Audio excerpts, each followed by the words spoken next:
Hello everyone, Mr. Chantry, your neighborhood planetarium director, here with the February 2021 edition of Evening Sky Excursions, where I show you what to look for in the sky and share exciting space events. You can always visit the planetarium website at www.methacton.org/planetarium and follow us on Twitter at MSDPlanetarium for more space information, news, and planetarium happenings. This month, we say goodbye square and hello triangle, find our red-colored neighbor planet, and experience 7 minutes of terror as another rover lands on the surface of Mars. As we begin February, the sun rises around 7:05 a.m. and will set around 5:15 p.m. By the end of the month, the sun will rise around 6:31 a.m. and set at 5:46 p.m., adding more than an hour of daylight as we slowly emerge from the dark winter months. The sky will be plenty dark by 6:30 p.m. all month long to start exploring the sky. This allows plenty of time to get out and enjoy the night sky before bed. Here we are around mid-month on the 18th at 6:30 p.m. I chose the 18th of the month for multiple reasons, but the main one is that on this night, the first quarter moon will be an excellent starting point to explore many of February's sky sights. But remember that as the moon orbits the Earth, it appears to change its position in the night sky by about 5 degrees, or half the width of your fist held out at arm's length.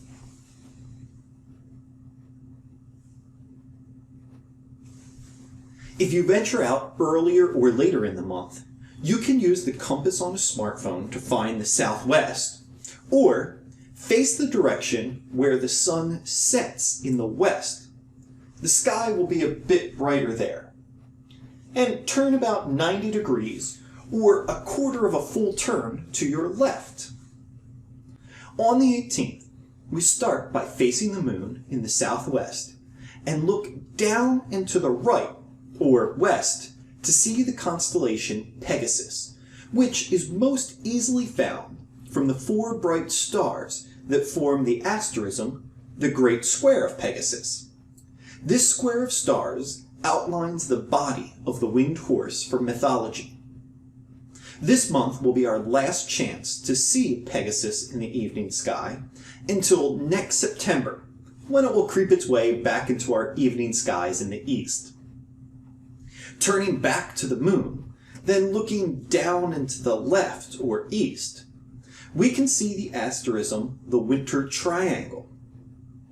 These 3 bright stars, which are each in different constellations, serve as an excellent origin or starting point for exploring the many bright stars and constellations of the winter sky.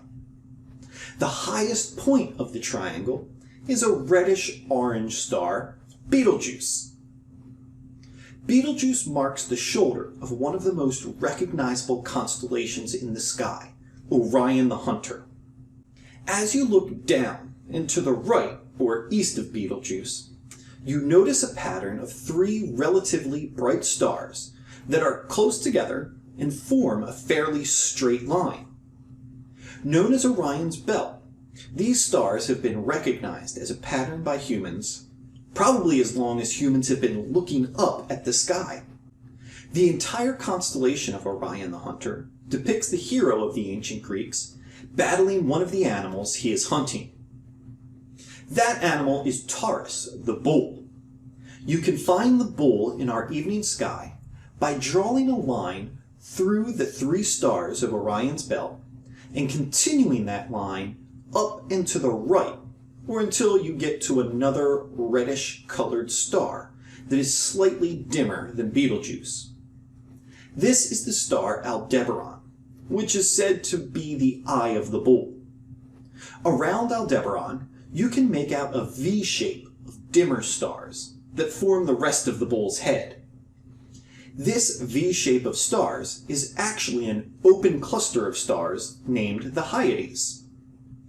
These stars all formed from the same giant cloud of gas about 625 million years ago.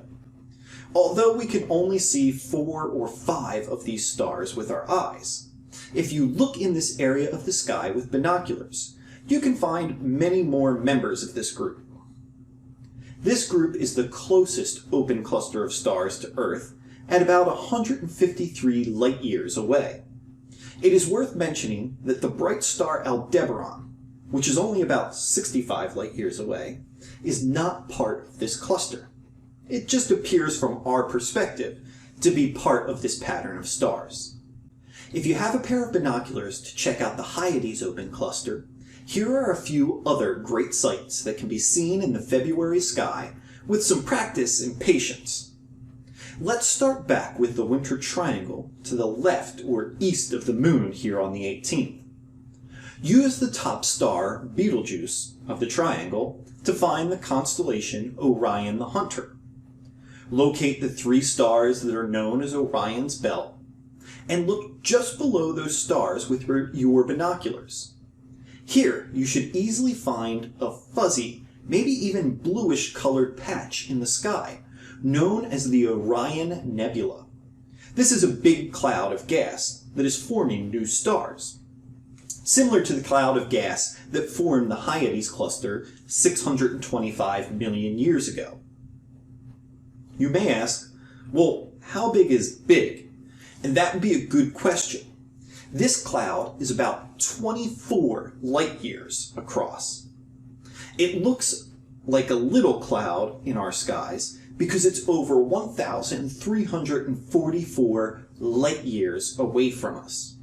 Finding this cloud more than 1,300 light-years away is a good starting point for exploring the skies through binoculars or a telescope, because it's fairly easy to find with a little practice, and there's no mistaking it once you find it.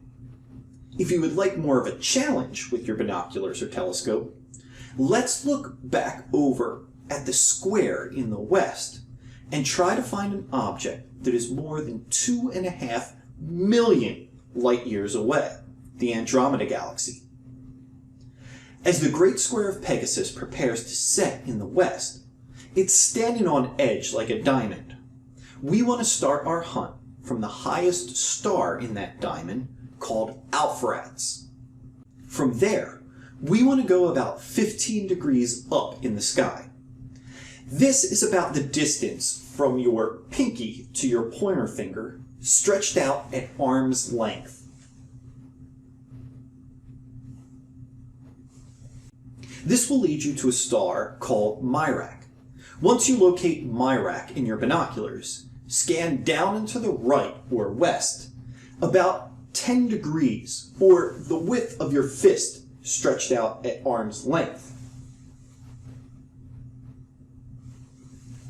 As you move your binoculars around, you will notice a very dim, fuzzy patch in the sky. This is the Andromeda galaxy, with an estimated 1 trillion stars in it. It may take a few nights' practice before you can actually find this faint, fuzzy spot in the sky, but keep trying, it's there. Once you're plenty frustrated trying to make out an object more than 2.5 million light-years away, you may want to put down the binoculars and find a much easier object of interest in the sky, the planet Mars. Mars will be easy to find all month, and extremely easy here on the night of the 18th. Simply find that first quarter moon and look for the bright spot above it. That is the planet Mars. Even if you don't get the opportunity to spot Mars next to the moon on the 18th, it will hang high here in the southwest all month long. Now, the 18th isn't just the best night to look at Mars because it's next to the moon. The 18th also happens to be the day that NASA will be landing the 2020 Perseverance rover on the surface of the Red Planet. The rover mission, which launched back on the 30th of July, has been traveling at about 24,000 miles per hour to reach Mars. As it approaches the Red Planet, it will slow down to about 12,000 miles per hour, to perform what NASA calls EDL, or Entry, Descent, and Landing.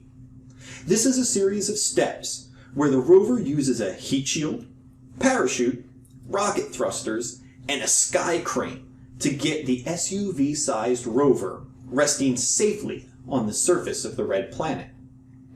This extremely complex set of maneuvers, dubbed the 7 Minutes of Terror by engineers, was performed back in August of 2012 when the Mars Curiosity rover was successfully landed. The terrifying part for engineers at NASA and JPL is that many hardware and software systems have to work perfectly with no chance for human intervention or correction in the 7 minutes it takes when the mission enters the thin Martian atmosphere until it's safely on the surface. There will be a live stream of the event starting at 2:15 p.m. on the 18th, with the actual landing happening around 3:15, 3:30. Check out mars.nasa.gov/Mars2020, or see the link in the video description to watch on the 18th. Also, be on the lookout for a special Mars 2020 Perseverance video from the Malin Planetarium in the weeks leading up to the 18th. As you can see, there is much to explore and look forward to this February. So be sure to get outside to look up, be amazed, and most importantly, be excellent to each other.